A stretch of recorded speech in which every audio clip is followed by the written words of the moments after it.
Sego, Ani, hello, Nyawa, thank you for joining us today to acknowledge and honor the survivors of residential schools across Canada. I myself would not be here if my father did not have the strength and perseverance to endure his time in the Mush Hole, or the Mohawk Institute, situated in the Grand River Territory.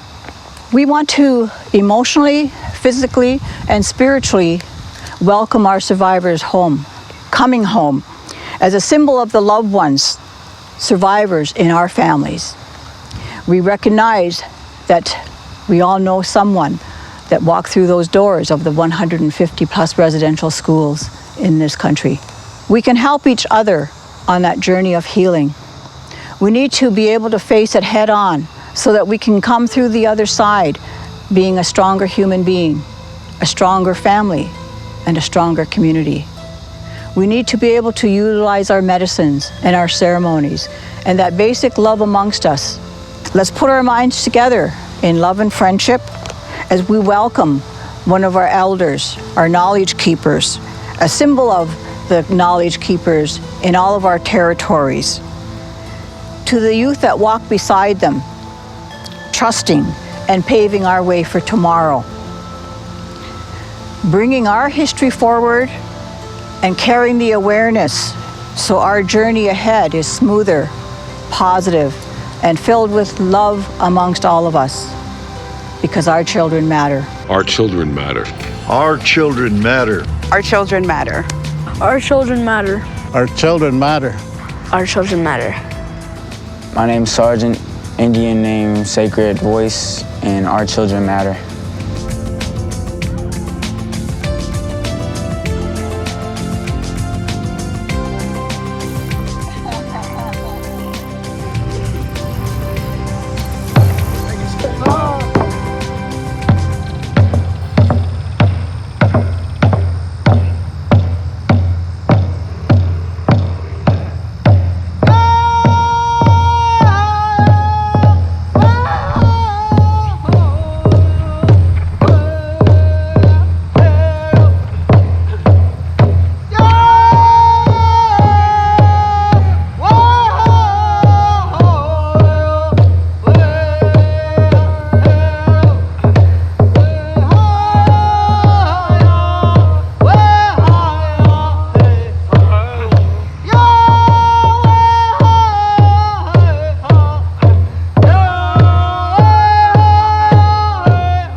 Bonjour, maintenant nous sommes dans la casse. On est living dans le bar. Nous keeping there, see, my name is Albert Jokin. I come from Lake Manitoba First Nation. I went to residential school as a child. I was taken and put in residential school. I want to say thank you for bringing me out here to the land, and that brings me a little peace of mind to come to the land and be out here. I still get emotional talking about residential school. I have a hard time with dealing with that. You know, I went through alcohol and drugs like everyone else. But also I watched my family go through the same thing. And me being out here, you know, when they took me as a little child, I never went home. I'm still out here. I never went home. I can't go home. You know, when I go home, I feel like my family's strangers. I feel like I don't know my sisters. I don't know my brothers as well as I would like my friend Sarge or friends out here. Oh, there you go. There you go. I mean, I could still go home and still see the family, but it's not the same. It's not. It's like going home to strangers, right? I think that every child matters. The orange shirts is important because it tells a story of a little girl who had an orange shirt that went to residential school. And the nuns and the priests, they took that orange shirt away from that little girl. And this is how the orange shirt started, because of that story of the little girl. My name is Navik Lamar, and I would like to tell you about Orange Shirt Day. Orange Shirt Day is inspired by Phyllis Webstad's personal story and experience at a residential school. The image of the orange shirt helps to educate people about residential schools in Canada and to honor and remember the experiences and loss of the First Nations, Inuit, and Métis children who were stolen from their families and placed in these schools. Phyllis had her own orange shirt taken away from her on her first day of being at a residential school. She never saw her orange shirt again. The story of Phyllis Webstad and the impact of Orange Shirt Day continues to grow. On September 30th, the National Day of Truth and Reconciliation, we share our stories. We give a voice to many who do not survive to tell their stories. The ones we have lost and those who never made it home. Thank you for joining us to remember and honor our residential school survivors and remember those who did not make it home. Our children matter. Hi, my name is Mayanga Lamar. I'm from Hamilton, Ontario. It is important to recognize the survivors of residential schools as well as the children who did not make it. This day is also important to help us understand the residential schools have caused for many generations. Survivors and their families lost culture, language, and much more. The children in residential schools lost growing up with their families and communities, as well as they faced many forms of abuse. So it's important to honor the children that went to residential schools because their families love them, their communities love them, and they are missed. Today is a day to listen to Indigenous people and stand in solidarity with them. I think I survived because I ran away a lot. I ran away a lot, and I think that's why I survived. I had little friends that there was a group of us that hung around together. And out of those group, I was the only one that survived. And I was suicidal. I hung myself. I shot myself. I did things deliberately to try and lose my life. Because I was tortured as a child, I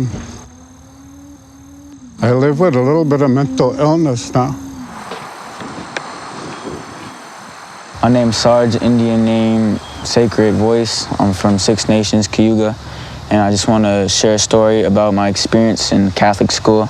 They had a church at the school, and my mom, eventually, as we got into our native culture, she didn't want me attending the church because my grandma was in a residential school in Brantford, the Mush Hole. So then my mom didn't want me really to attend at the Catholic school anymore, but it's the only school that was really available. And then my mom had to sit down with the teacher and explain why. And because of I'm Indigenous, Native, and that wasn't our ways. And from there, I feel like the principal kind of didn't like that decision that my mom made, that I would have to stay out of church from then. And I kind of got an attitude from the principal from then. After that, a couple months go by, and it's an incident. I had me and these group of kids that would be bullying me for certain reasons, jealousy, all that type of stuff. And a kid walked up to me with a rock in his hand. And I didn't even know he was there, and he just walked up behind me. I turned around, and he just smashed a rock in my face. After that, I left because it was harsh, and they didn't do nothing about it. Kid didn't get suspended, nothing like that. So then my mom was like, well, we're gonna take you out of that school then. And I had a different view of the Catholic system after that. So did my mother and so did others. And that really just changed me really. But yeah, and then that's when I would decide, you know what, and me and my mom decided we're gonna get more into our culture, and I started hanging out with Albert and meeting these new people and all that. So yeah, it's really good from there. Sego. My name is Kahedeo, and in English it's Jan Longboat. I'm from the Mohawk Nation, from the Turtle Clan, and here at Six Nations of the Grand River, or what we call the Haldeman Tract. So this has been my community all my life. I'm a first-generation survivor of residential school. My father was in the Mohawk Institute from age 4 to 16, and my 3 older sisters were there from 1938 to 1946 when the war ended. So we lived with the history and the survival of residential schools all my life, and heard the many stories and of what happened. One of the things that I regret the most in my life is that they tried to take my father's language, which is Mohawk. And but they didn't succeed. He never lost his language, but he wouldn't teach us children. One of the things how I've worked through it is I do work almost 30 years, I guess, in helping the Indigenous women heal from the survival of residential schools, and to recall and to practice and to take action again to pick up our culture again. They took our voice away. The women wouldn't speak. And so one of the things that I am so glad happened is that I helped the women to find their voice again. I did take the initiative 22 years ago to go back into Mohawk immersion so I could understand the language. Because the old people, the elders always said, your voice is your medicine. Use your voice in a good way. And so that's been my work for a long, long time, and I will continue to do that work because it's still needed. And now with the missing children and the buried children, I think this work is even going to get more needed as time goes on right now. I think we've not seen the worst of it. Our children matter. Sego Sewo Gego. My name is Gus Neal. I'm from the Mohawk Nation Wolf Clan, based out of Six Nations, and our children matter. My daughters, I wish I could love you without intergenerational trauma wrapped around my vocal cords, without sort of English in my mouth. I wish my words felt like honey instead of bees. I wish I could love you freely, without emotional constraints that have been placed on me. I wish I could love you like this place never existed, as if our home was never invaded, as if our families were not systematically torn apart at the seams, open, broken, held together by the need to decolonize, to rise. I wish I could love you as if our sovereignty was respected, without our treaties being neglected. Sometimes all I can think about is being able to love you without the weight of our land being stolen. And I want so badly to wrap my arms around you and melt into each other. Without fear of agents knocking on our door, I wish I had something more than this rage to give you. Let it be your protection. Let it be wood for your fire, tend it like gardens on sunny days. I wish this poem wasn't so heavy on my tongue. I wish I could hit rewind. Go back down to that house on the river and place your grandmother back into her mother's arms. I wish I knew stillness instead of chaos, dizziness. I wish I could hit rewind. Another one dead, hung by her neck Another one OD'd, another child denied basic humanity, another one locked up, another unfair verdict. My girls, I hope another one is never you. I wish it was understood that another one was always the intended outcome of those schools. And as a people, we have a long way to go. My girls, I wish I could love you as if we were already there. But I will love you open, broken, mother you as if you are earth and moon, land and water, intentionally. My daughters, I will love you.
I love the water. The water is precious. Donito. Sego zewa gwego gajitjage lunidajits waganyato yayak de hunjage kanyegahaga. Some people know me as Marie Jones. I'm Mohawk Turtle Clan of the Six Nations territory. I am the traditional healing coordinator with Detwada Desne. Our children matter. Anishinaabe, Kabishiwakwe Dijnakas, Megazian Dodam, Mississauga and Da. My spirit name is People Brings Together Woman. My clan is Eagle, and my nation is Mississauga. I'm from the Mississaugas of the Credit First Nation. I've grown up mainly in Hamilton, and in my career I worked in healthcare and had some academic appointments. As part of that, I did some teaching around the true history of Canada, and out of that was aware of the physical, mental, cultural, and sexual abuse that took place in residential schools. And all of us have heard stories about missing and lost children over the years. The high and increasing numbers of unmarked graves that are being discovered confirmed that bodies were routinely withheld from their families and from their home communities. The numbers of unmarked graves is appalling. What hit me the hardest was the thought of little children dying alone, sick, without their mom, with other loved ones to hold them and to love them. The children's voices are now being heard. We cannot let them be buried again. We need to honor the lost children and to acknowledge the impact of residential school system. This day is not just for Indigenous people. All Canadians must learn and acknowledge the truth before there can be reconciliation. The National Day for Truth and Reconciliation is not a day for celebration. It is a time to learn and to reflect. I think it's really important that we recognize that the children that are being found now, it's gonna go on for like they only searched a few of the residential schools, and they still have over 100 to go. So they're gonna find a lot of little kids. So it's important to teach society that this can't happen again.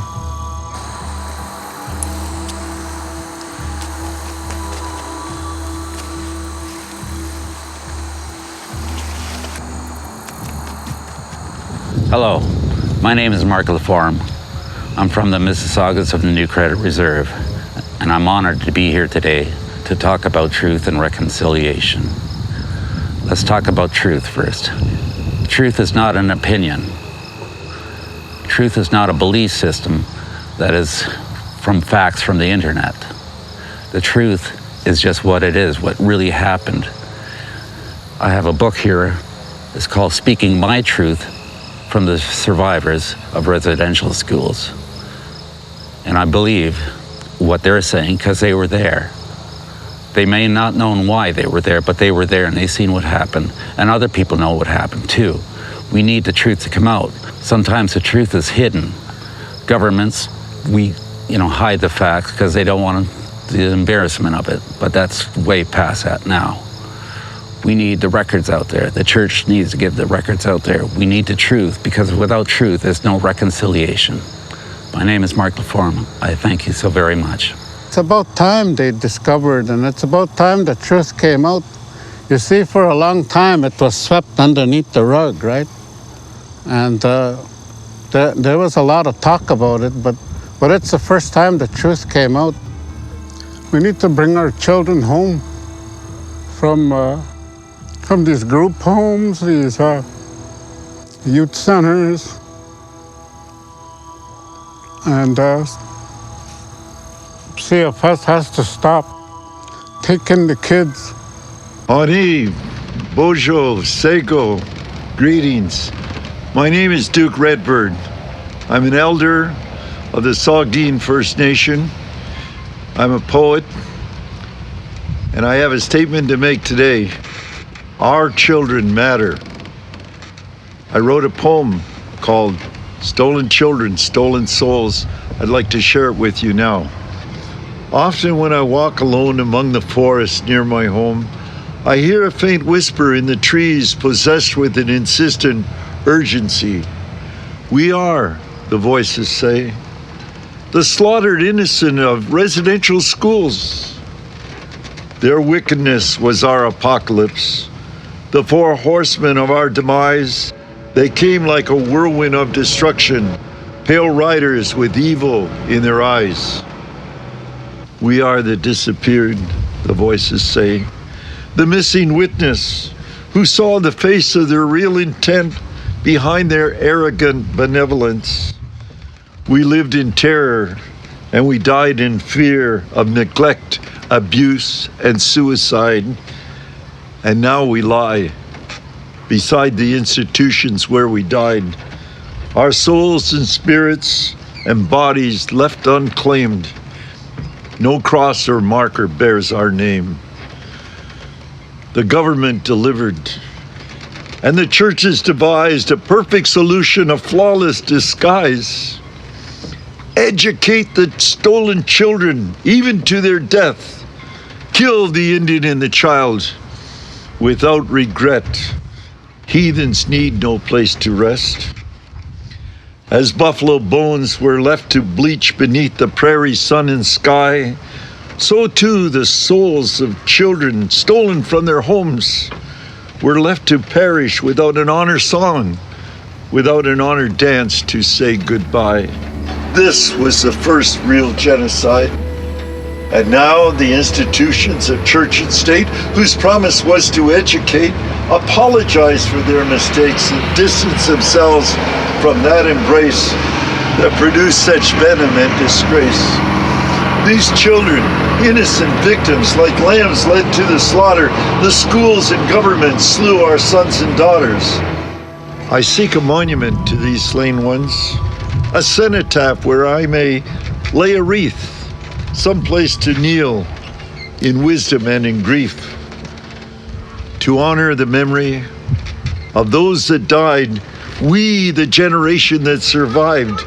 We need to witness to those yet unborn that your spirits were never broken, that in your silent courage, suffering and pain, we learn to set aside the shame and to live our lives in triumph and in pride.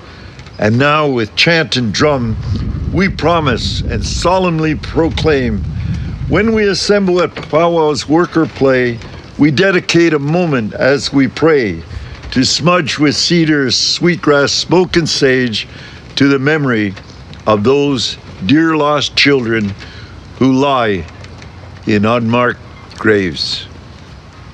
Miigwech.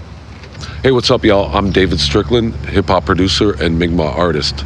I was asked what Reconciliation Day meant to me, so I wrote a little something I'm going to share with you. For me, Reconciliation Day is a day of awareness, of remembrance, reflection, of truth, of education, and a call to action. Colonial violence and racism targets even children, the most vulnerable and malleable members of a community, the future of any society. Not being allowed to be raised by your family and within your community, then in turn not being permitted to raise your own children, and then knowing your grandchildren will also be taken in the same way you have been, is really a reality that many Indigenous families have an intimate knowledge of. Indigenous people remain resilient, but that does not absolve or lessen the violent acts perpetuated on so many of our children. If we were to ask the most innocent and vulnerable among us, children, to be accountable for misdeeds, no matter how seemingly minute, then it's up to us to all ask those with the most power to do the same, especially when the damage creates a legacy. Reconciliation Day is a day we acknowledge the atrocities that have harmed countless Indigenous communities through the decades. It is a day where children from all ethnicities throughout Canada learn about a part of Canadian history that is difficult, and I am continuously astounded by their capacity for empathy. It is a day to encourage and support the healing of the child inside many in our communities affected by the residential school system.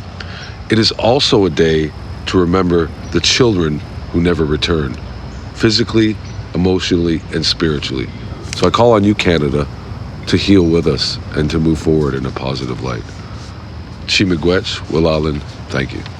Every child matters, but our children matter also. This song is a traveling song to help them on their journey back to be with our ancestors and the creator of life.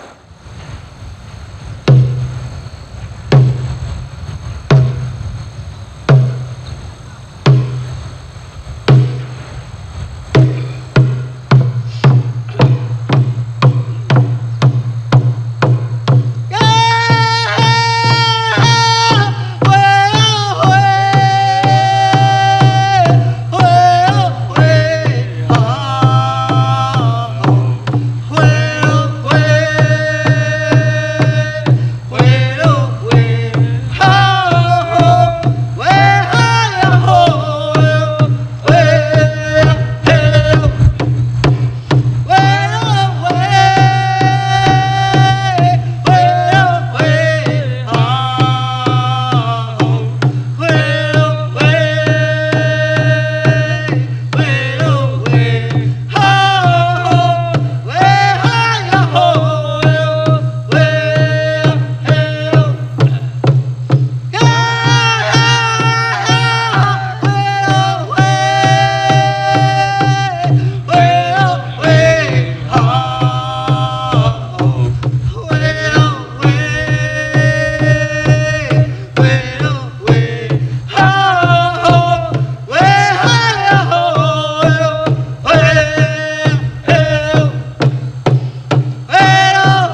I wish you well on your journey, mentally, physically, spiritually, and emotionally. I wish you well. Our children matter. Our children matter. Our children matter. Our children matter.